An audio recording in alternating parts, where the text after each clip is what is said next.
It's Monday night. It's 8 o'clock. You know what time it is.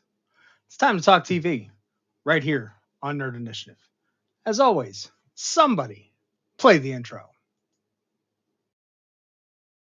I heard you on the wireless back in 52. Lying awake, intent and tuning in on you. If I was young, it didn't stop you coming through. They took the credit for your second symphony, rewritten by machine and new technology. And now I understand the problems you can see. I met your children. What did you tell them? Radio killed the radio star. Oh, radio killed the radio star. Oh, pictures came and broke your heart. And what is going on, ladies, gentlemen, and everybody else in the house? My name is Off the Cuff Tom, Nerd Initiative's Pop Culture Connoisseur. It is always a pleasure to be with you here this evening on Monday night. We're talking more of The Bear, and it's unbearable that I can't believe that I have to pace this out the way that I do.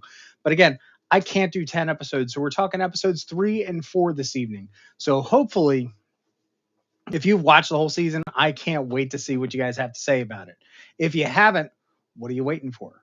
I mean, I'm only ahead an episode or two, but we're talking about two very specific episodes tonight. We're going to be talking about Doors and Violet.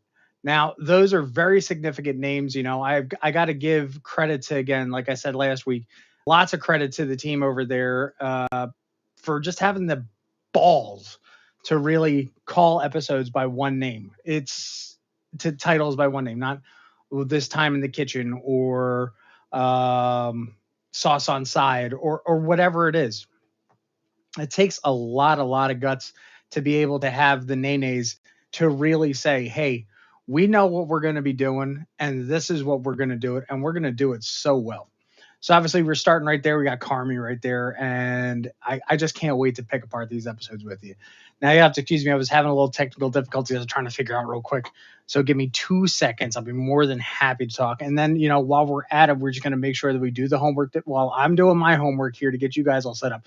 Make sure you're doing your homework and you go on there and make sure that you subscribe to the Nerd Initiative so you know what's going on. Then after you subscribe, make sure you hit the notifications because seriously, every single Monday, I'm the geek to start your week. You want to know when it's happening, right? So make sure you ding the thing. And some, you know, most importantly, in my opinion, make sure you tap that bell for notifications. Do you know why? Why, you may ask? Well, that's because that way, you know, if the bosses know that I'm doing a good job, I get to keep doing this. And I like to keep doing this because it's kind of a fun thing to do. You know, I like it. You like it. Let's all like it together. My phone's like going crazy. Maybe I should put my phone on Do Not Disturb. By the way, big happy birthday to my buddy Richie out there. He was the reason I was so shortly behind today. So it happens. It's the way of the world. So let's talk about these episodes. So we're going to start off with Doors. Now, Doors starts off with a big scene. Marcus's mom has passed away. We knew that happened during the service, the first night of service at the Bear under the, you know, opening night.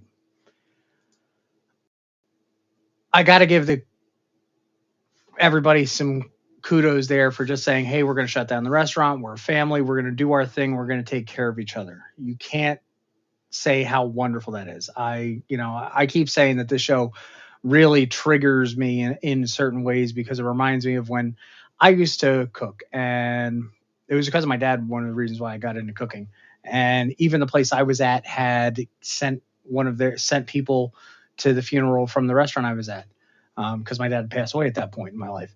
So to see that still, the idea of family and teamwork in a restaurant even nowadays is a lot. Not only is that the idea of doors because one door is closed and another one's open for Marcus, it's literally doors. They go through the whole first month of running the restaurant with Carmi's ridiculous list of non-negotiables. And Richie decides to come up with his idea of what non-negotiables are. Like, okay, I'm down with this. I like this. Because these guys have been butting heads since day one, excuse me. I'm just doing a little work right here, so I have something to stare at my camera, so I know I'm actually talking to somebody. And hopefully, if you are talking to somebody, make sure you leave it here in the chat and the super chat, because you definitely want to have this back and forth with me. Because I mean, how are you feeling about the bear so far? Up to this point, we're not talking about episodes 5, 6, 7, 12, whatever. We're talking about the bear right now. What was so crazy about this episode about doors is that Carmi wanted to really bring through the idea of new menu every day and the constant hassle. And as someone who's worked in restaurants and has had to deal with the crazy amount of stuff that has gone on with opening a restaurant and the rushes of people that come in and the stress levels that are so high. Poor Tina's sitting there on the line, just her hands are shaking. She had such great confidence before from Sid, and much as she gave herself the yips, she still, ugh. Carmi decided, oh, new menu every day. This is going to be great. New menu, new menu, menu. No, don't repeat anything at all. Well, your food cost is going to go through the roof to begin with. Your labor is just going to be nuts. The amount of dishes to do, because new items every day means new dishes every day. Do you use the same tried and true dishes, or do you have to go buy new plateware once a month? It is a logistical nightmare to run this restaurant right now the way Carmen wants to do it. I can't believe the fact that they really went through a whole month and the stress level is just getting higher and higher. And at the same time, everything is eating away at Carmi. Just got to be better. Got to get that start. Got to do this. I've worked for so many people. Everybody's expectations are so high of me. Like, I don't know where this dude's going to get the mental breakdown. And on top of it, he quit smoking. I don't know if anybody used smoked or knows smokers or smokers that have quit and how irritable as hell they can be. So kudos to Carmi for trying to quit smoking. On the back end, everybody's just dealing with the loss and kind of dealing with Marcus as far as his feelings and trying to get him help through everything.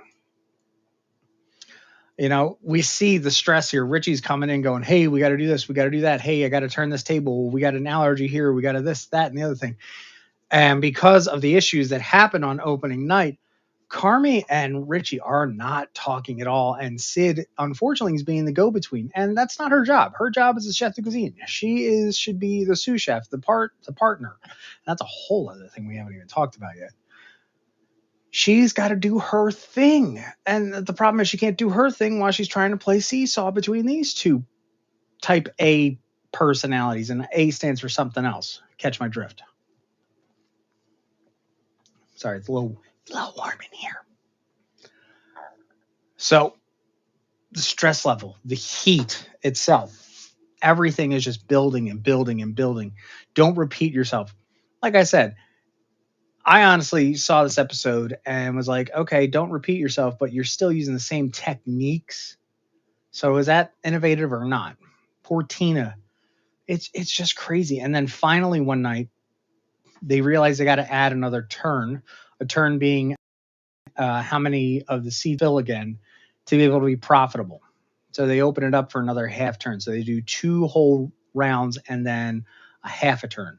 So that means, let's say the restaurant seats 30 people or seats 30 tables, not counting how many seats. That means you got to do at least 60 tables. Oh, wait, and then add another one. So it's 90 tables a night they're doing, which in all actuality is feasible. I've worked at restaurants where we've done multiple heads a night up to, I remember one restaurant I worked at, we did 360 heads in one night. And that was just nuts. And we would do that several times a week. Usually on a Thursday, Friday, and a Saturday night, 360 people through our little hole in the wall. Crazy stuff. We follow that up, and so we got to keep turning and burning. Well, there's a table that's sitting there one night. They are just completely, they pitched a tent. They're sitting there. They're hanging out. This would be a prime example of when I used to say run a hose stand. I would write a triangle over it because they just pitched a 10. They're not going anywhere. So Richie decides, hey, do you guys want to go check out the restaurant or check out the kitchen? Because figure that's the easiest way to get them up, get the bussers and people to just redo the kitchen. They walk in and it's all hell in the kitchen. Carmi throws Richie a dirty look. Richie throws Carmi a dirty look. The table gets cleaned, but then it hits the fan. Well, not that it hits the fan. After that all goes down, Richie and Carmi literally start hitting each other, and the whole board, which is where all the tickets are, hits the floor. And Sid just looks down and sees utter chaos and realizes, shit, what have I gotten into? That's heavy, man. So again, let's think about this. Doors. Doors was the idea and the concept of this restaurant or of this episode. Doors as far as transitions. Everybody's trying to transition into a new role. Richie is transitioning from what he was to this new front of house guy. Sid is really taking her time transitioning, going through the door from just sous chef to.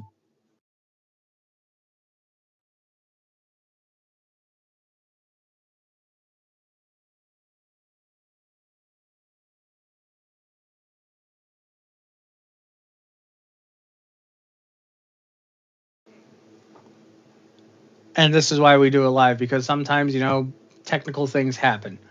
Let's check our settings real quick as I keep talking about doors. Sid was trying to go through from being just a sous chef to being a partner. That takes a lot. And especially at such a young age to be able to jump into a business like that, that's quite a lot for her to take on responsibility. But what about, you know, Ibra, who's even trying to talk about what's going on with him? He's trying to deal with everything going on with trying to run the business. He is not to do the fine dining aspect, and that's fine. But the beef, as it was before it was the bear, still needs to make money. So, Ibra, take care of the window. Ibra is now a one man show trying to run nearly 60% of the business that the beef used to do out of a takeout window. One guy, not happening.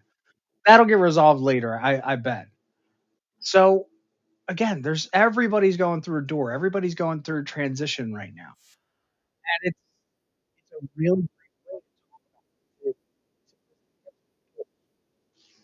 to so going back, everybody's trying to make their transition, but again, Richie and Carmi are just at each other's throats, and they just cannot find a happy medium between them.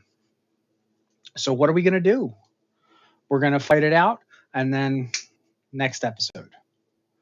The next episode being Violet, and wow, what an episode! I mean, quite frankly, it was so damn good. You're dealing with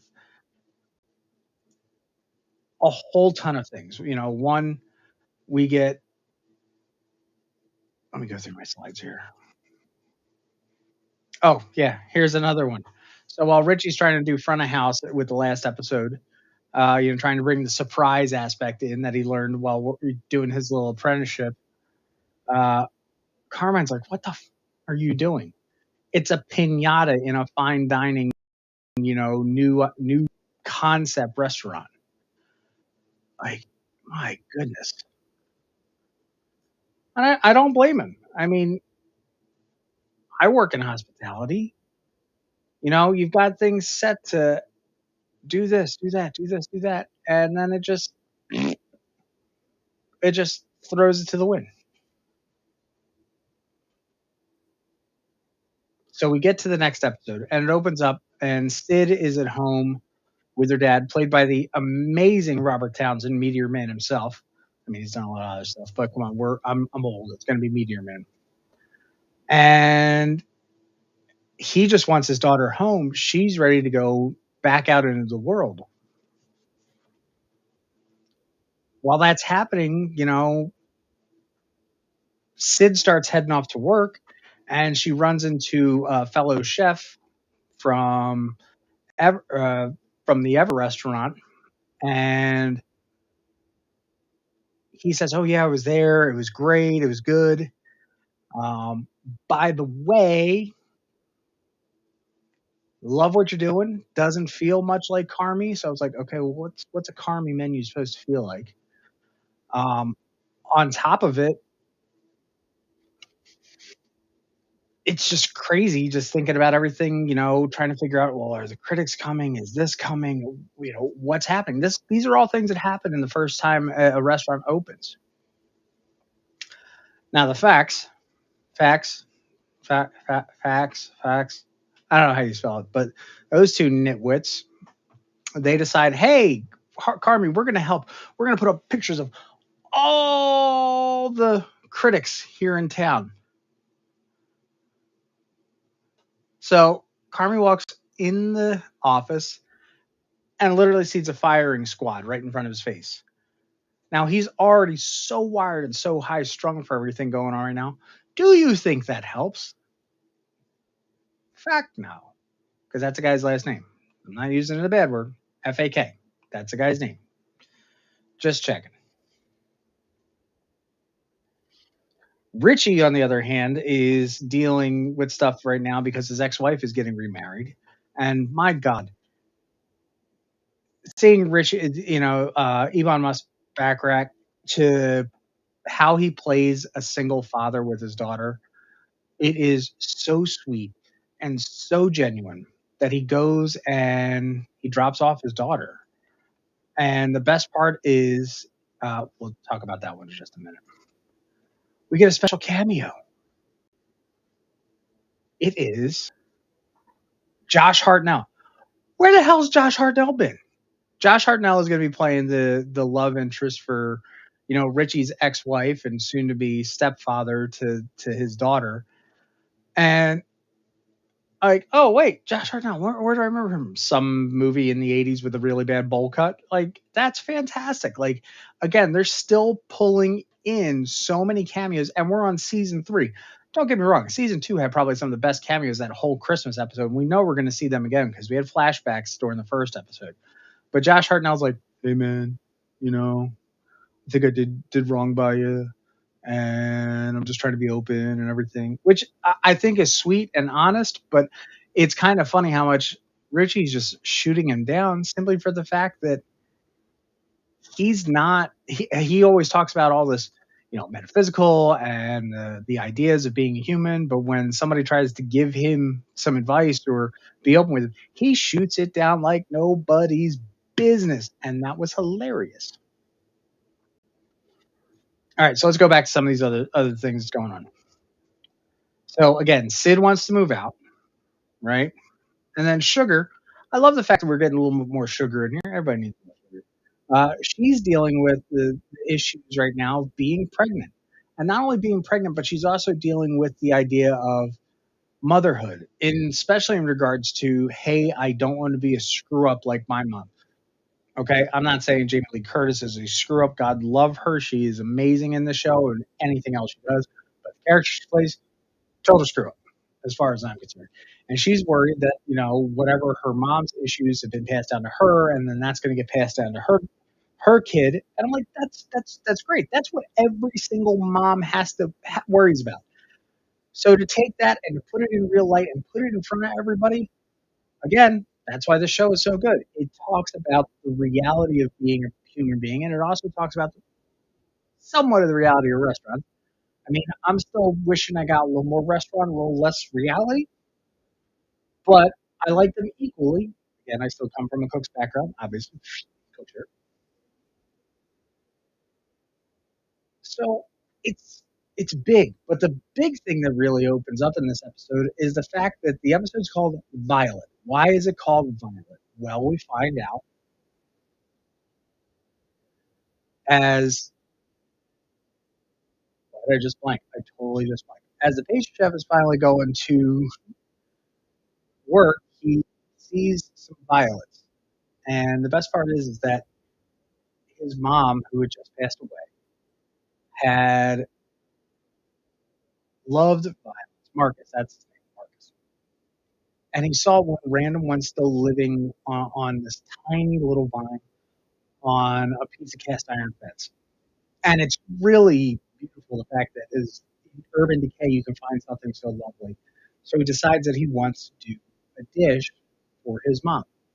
And it wasn't just a purple violet, it was a white violet, a variant, a genetic anomaly. So even better. Starts talking to Sugar about it. Well, Sugar happens to know that Violet is a state flower of Illinois, and it goes all around, around.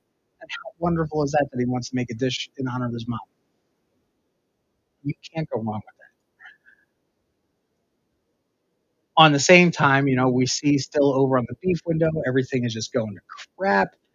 It is just, again, Ibra just needs help. There's no organization over there. So they decide, okay, I think eventually they're going to get somebody because the beef right now is the only thing that's making money for the business. Now, I don't know how they had broken down the companies. I know I personally would have kept the beef as a whole separate entity, LLC, and books and everything versus the Bear restaurant because that's the way you do. Because once you start mixing the two books together, it is horrible. But yeah, so we talk about that, and then eventually Sid decides, by the way, Dad, what do you think of Martin I'm looking at? You like it? Again, Meteor Man, Robert Townsend. And he goes, well, it needs this, it needs that. He's being a doubting dad like, any dad should be. It's going to be a longer commute. It's a lot of money. And she just says, well, I already got the lease. Huh?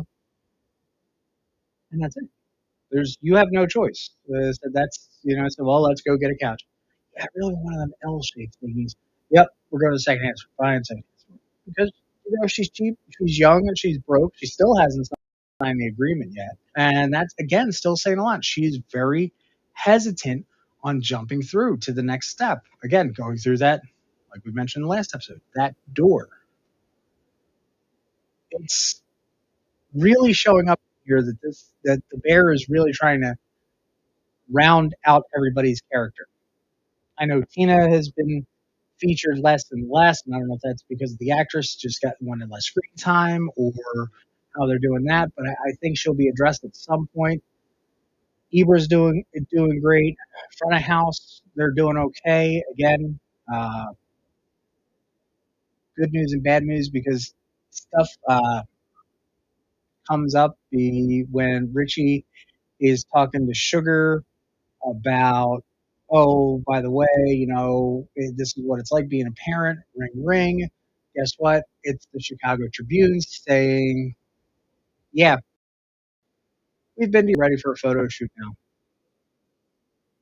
So the facts, whole idea of putting up this firing line of food critics has kind of been fact,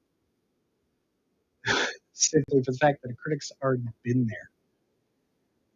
So now they don't know when, they don't know who, they don't know what was written. And now there's going to be a review soon, and they got to deal with the fallout from that. Now, I will say this again 33 minutes for this one, and I think the last one was just a little, what was it?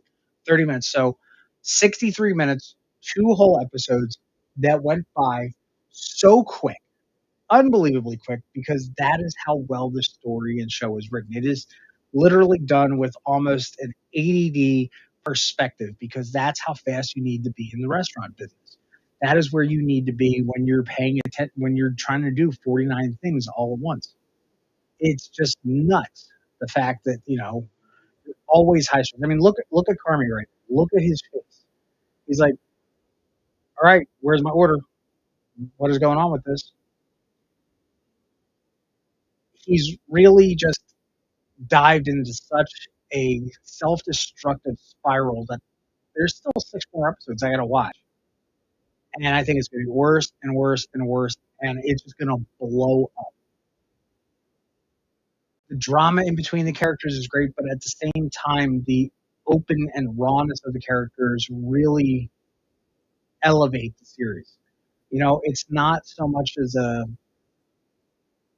procedural show, as in, okay, that you would watch your Law and Order or your medical show, because I think that it really does.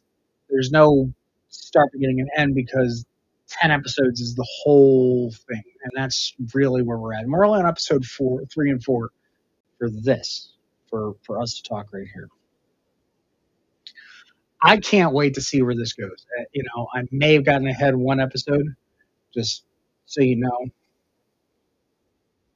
There's my contractual obligation right there to Matt and Ken, the other guys over on Thursday night show. Yeah, the show is done so well, and I cannot wait to see what comes next. Um, do I think there's going to be a Bear season 4? I don't know. Again, I have not watched all 10 episodes. I don't intend on watching all 10 episodes. I watched them a few days before I do this because I don't really want to get too far ahead.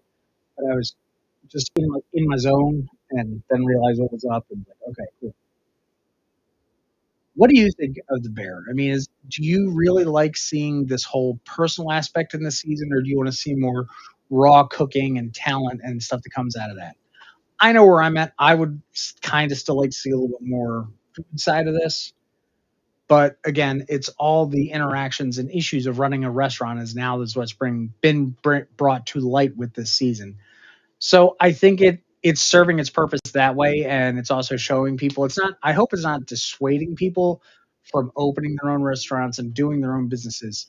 Um, I also think it's real. It's palpable. It's material. As much as one of those celebrity chefs said, more cooking. ODP Ken, my wonderful co-host and the editor in chief over here at Nerd Niche just wants more cooking. Um, God knows he might need a lesson or two, which I'm more than happy to show you to make a beautiful Bernese sauce. I would like to see them finally get the menu in order and give us a service or give us a special party or something. The food looks fantastic, and that goes to the whole food team. And I really want that to shine just as much as the characters are coming out there. Just any good show and any good dish always comes to the ingredients that you put in. And right now, we're getting a lot more seasoning, and we don't have a lot of the meat and potatoes, if you catch my drift, for me. But we'll see what happens or not. There you go. Again, look, I did it twice, guys. There's my contractual obligation that I said I was going to put out there. But next week we're going to be talking two more episodes. We're going to just talk episode 5 and 6. I don't even know what their names are yet because again, I just pay attention because I want to be surprised. So I'm fresh and ready to talk to you guys. But having that said, aside from more cooking, is there a dish or anything that you've seen so far there that you might want me to try and figure out or break down? Because I mean, I got the bona fides. I might be able to figure out. Maybe I can put up an idea of it, or maybe another site's done it, and I'll make it easier, accessible for you. I think it's a great idea. But you know what else is a great idea? Again, going back and doing that homework, making sure that you are liking, subscribing, ringing the bell, doing all the things. Because that's what's most important here on Nerd Initiative is that we're talking to you and you're talking with us.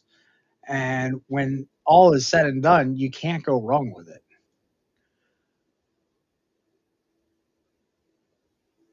Well, what's going on? We're experiencing technical difficulties. Please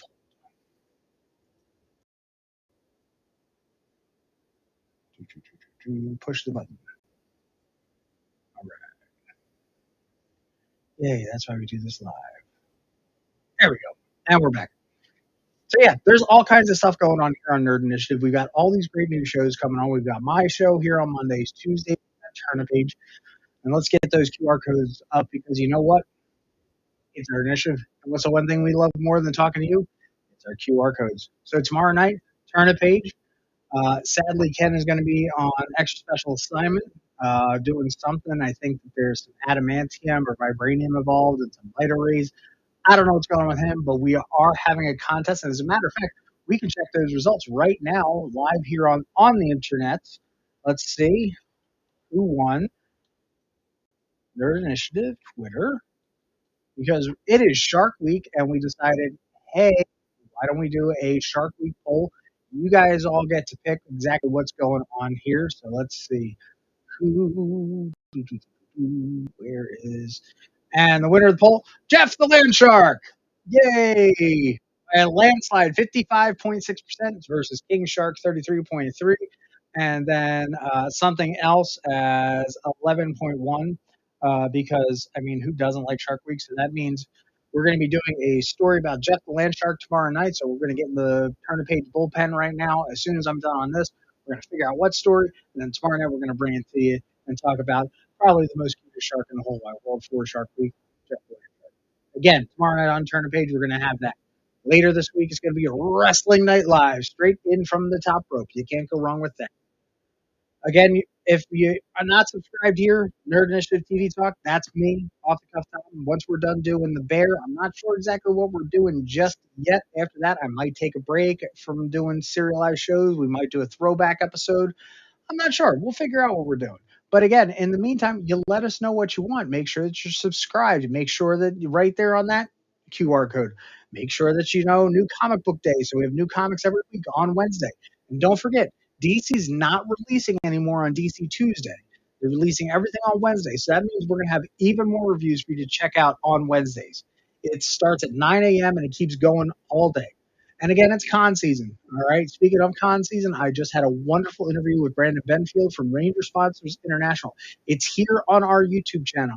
You can check that out. You might be able to support Ranger Sponsors International if you're going to say Ranger Stop and Pop, or Ranger Stop, or Power Morphicon, or Ranger Station. You can help bring a lot of these actors, these international actors, here to the States so you can meet them and get your autographs. Again, check out that interview with Brandon. I had a wonderful time. He's a wonderful, beautiful guy. I cannot say that enough. Check out that interview. It's right here on Nerd Initiative's YouTube. Again, that's exclusive content that you get only on Nerd Initiative YouTube. And in the meantime, because it's content, because I just mentioned a bunch of them, make sure to wear your nerd on your sleeve. Get the merch. Do the thing. Buy the stuff. That means you guys are enjoying what we're doing, and you want to show it off to everybody else, and then bring one over here with you. Anything else that's going on as far as Nerd Initiative, like I said, make sure you hit that QR code. If you want to keep up with what's going on with me, which is pretty much everything here on Nerd Initiative that I do, you can check out that QR code right there for Off the Cuff Tom, the true pop culture connoisseur. It is my absolute pleasure to be able to talk with you folks again this evening. We want to know what's going on. We want to talk to you. Make sure you're staying on to Nerd Initiative. As always, as I used to say when I was a streamer, be excellent to each other. Thanks, everybody. Have a great night.